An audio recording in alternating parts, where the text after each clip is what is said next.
The Niners will be looking to make big moves this offseason to upgrade their wide receiver room, and it starts with their own free agents, but just a few days into their offseason, there's already speculation around potential free agent receivers the Niners could go after, as well as a rumored trade that if the Niners could make happen, I think it would be a steal for them. So we're going to break that all down for you on this episode of Niners Digest. My name is Ethan Galbraith. Thank you so much for watching. We're officially in offseason mode around here, so that means a lot of free agency conversations, the rumor mill, potential trades happening, a lot of rumors to talk about. But there's one thing that is not a rumor. In fact, it's very much confirmed. The Niners will need a wide receiver this offseason, maybe even a couple.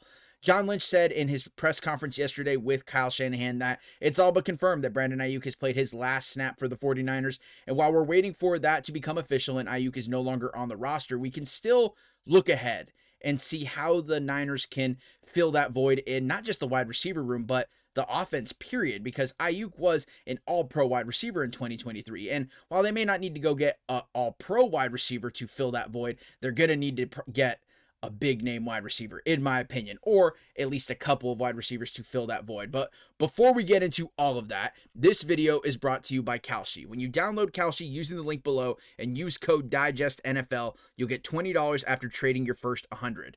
Now, Kalshi is the largest prediction market in the United States, and on the platform, you can trade yes or no on real-world events, of course, including sports. Now, whether you're in California, Texas, New York, Kalshi is live in all 50 states, and for sports fans, this is huge. So you can trade yes or no on player performances, game outcomes, playoff chances, all on a regulated market where you can cash out at any time. Now, say you still want to watch the NFC Championship game to see which of your least favorite NFC West rivals is going to the Super Bowl, but you can trade yes or no on that. And maybe you think you know who's going to score the first touchdown of the game. You can trade yes or no on that and so much more. Thank you again to Kalshi for sponsoring this video. Make sure to download Kalshi using the link below. Use code DIGESTNFL and you'll get $20 after trading your first 100.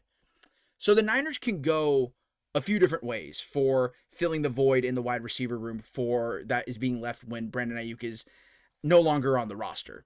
And it starts, of course, with what they're going to do with their own free agent wide receivers. Juwan Jennings is obviously the main one. Kendrick Bourne and Sky Moore are other free agent wide receivers. But going back to Jennings specifically, I said last video that he helps define the identity of this team, which is why I think he's so important to bring back. I'm also aware that he's never gotten a super long-term extension with the Niners before. It could have happened last offseason. It didn't. So that contract might be difficult to construct, and that's not a knock on Jennings and his camp. Go and get your money. I respect it. He has respect in this organization and among the fan base. There's no ill will, I believe, and this might be his last chance to get that long-term contract with a lot of guaranteed money. So no issue there. I'm just saying it might be difficult to re-sign him. But if you look at the rest of the list, the Niners could also go about, so there's one of the ways the Niners could go about this, circling similar to deciding what to do with their own free agents, is looking to the rest of the free agent wide receiver market. And this is not every free agent wide receiver or potential free agent wide receiver this offseason, but these are some notable ones. Juwan Jennings is on the top, of course. George Pickens from the Dallas Cowboys is another one, although I doubt he's actually going to become a free agent. It looks like the Cowboys are going to use the franchise tag on him, so he might not even be able to negotiate and hit the open market for other teams. And another name that I put up there is Romeo Doubs. And for those who have been following the channel for some time, I have been advocating for the Niners to go and get Romeo Doubs. I do think that he would be a really good addition for this team. And the stats show it. He has been a very solid receiver for Green Bay this past year. 55 catches, 724 yards, and 6 touchdowns. He had a touchdown in the wild card loss versus the Bears as well, I believe. So he's a productive wide receiver. And I do think that bringing him in would be a huge boost to the Niners, especially because you wouldn't need Romeo Doubs to come in. I've said this previously. You wouldn't need Romeo Doubs to come in and be your ultimate wide receiver one for the Niners offense. But I do think that he has the potential to get there in an offense like the Niners, because I think that plugging him in with, say, a Ricky Pearsall, maybe Juwan Jennings if you're able to bring him back, Demarcus Robinson, Jacob Cowing, we have yet to see what he looks like. Jordan Watkins as well. Didn't see the field that much this year. My point is that I think that Romeo Doubs fits well in this wide receiver room. And I think in this offense period, I think his his ceiling could be even higher. Only time will tell, of course. But Romeo Doubs I've been advocating for some time, especially because of I doing some research. The Niners run a lot of 11 personnel. So here's a chart of the personnel tendencies for the Niners. So for those of you who are unfamiliar, the number next to the year is the personnel number, and the first digit is the number of running backs they have in a certain personnel, and the second digit is the number of tight ends. So a lot of the time this year, the Niners ran 11 personnel, which means they had 3 wide receivers out there. So obviously, that shows that the Niners need to go get another wide receiver if they want to continue to run this. But even with 21 personnel, you still got 2 receivers out there, so you want to have 2 good wide receivers. So whether that's bringing back Juwan Jennings or going to get Romeo Doubs, for example. So the Niners, Romeo Doubs would, I think, fit well in this scheme.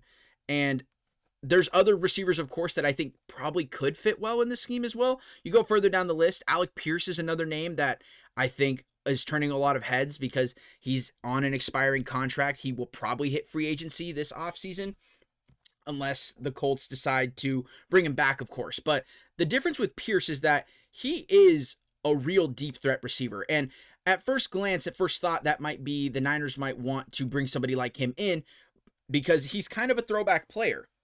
He averages over 20 yards a catch. That is a real deep threat.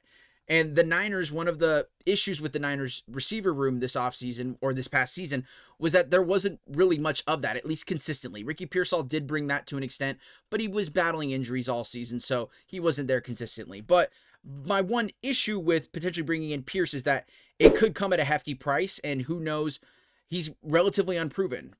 Bill Barnwell was talking about this in an article for ESPN. He said, quote, if the Colts want to re-sign Pierce, or if Pierce hits the market, I would expect his asking price to be a minimum of $62 million guaranteed over the first 2 seasons. That's a lot of money for a player who hasn't profiled as a number 1 receiver over his career, but true top-end speed is hard to come by. He's completely right. Obviously, Pierce has not been the resident number 1 receiver in Indianapolis for his young career up to this point. Neither has Romeo Doubs really, but I do think that Doubs would fit better in this scheme because the Niners really need somebody who they can just dump the ball off to. And that was Christian McCaffrey for a lot of 2025, which is why he racked up so many receiving yards and catches as part of all the touches he had this season.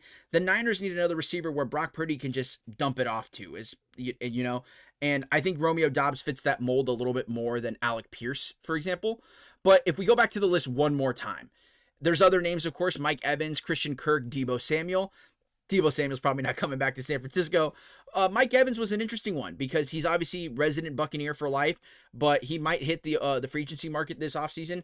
That's definitely a proven veteran player, but I do think that might not work just because the Niners have had a youth movement going on for the last year, and I don't know if bringing Mike Evans in would necessarily fit their plan in that regard. So the free agency market is one option. I think Romeo Doubs is a great option to go after. Maybe Alec Pierce, but that might be a big price tag. They can also go after a wide receiver in the draft. They own their first round pick this year. There's also a third option. The Niners have said they want to swing for the fences. Could they make a trade?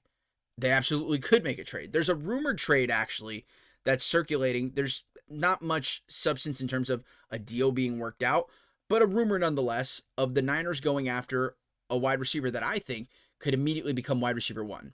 And that is Vikings wide receiver Jordan Addison. The Niners are looking to upgrade at wide receiver and will likely target a trade with the Vikings for Addison. Now, as this tweet notes, Addison has had plenty of off-the-field issues, but he is a tremendously talented wide receiver. He absolutely is. He has been a tremendously talented wide receiver since he's been on the national stage, when he was winning the Biletnikoff Award at Pittsburgh, when he was a duo with Caleb Williams at USC. There's no denying that he is a great receiver, and I do think that if the Niners are able to pull this off, this would be huge. Here are his statistics from 2025. Obviously, he actually puts up worse statistics compared to Romeo Doubs, but you just need to turn the tape on and you know that this guy's a baller. There's no denying that. So I think that adding Jordan Addison would be a great situation for the Niners. Now, there's questions about what the Niners would need to give up in a hypothetical trade for Addison, but part of why he would be available is because he's on his rookie contract and he's approaching near the end of it, and the Vikings obviously probably don't want to bring him back, trying to get him for some sort of draft capital, maybe, but the trade package is TBD. But I do think that swinging for the fences, this is swinging for the fences right here. Bringing in Jordan Addison would be huge. That is a receiver that Brock Purdy can look for, because Jordan Addison will be able to get open, get separation. He could be a deep threat. He can run a full route tree, really. So I think that you bring him into this organization, put him in this offense. That's a wide receiver 1 right there. Obviously, it's not a 1-to-1 comparison to Brandon Ayuk, but I think he could fill that position of being a wide receiver 1 if he's brought in here. So still a lot to figure out if that trade actually does come, if it does happen. So we'll keep you updated on all of that, and as well as if the Niners decide to go make moves in free agency, go bring in a wide receiver, keep their wide receivers. If so, how many of them? Are they going to draft a wide receiver, or are they going to make a trade, say, for Jordan Addison? Or could it be a combination of all three? Time will tell. But for now, that's all for this episode of Niners Digest. Thank you so much for watching. My name is Ethan Galbraith, and we will see you in the next video.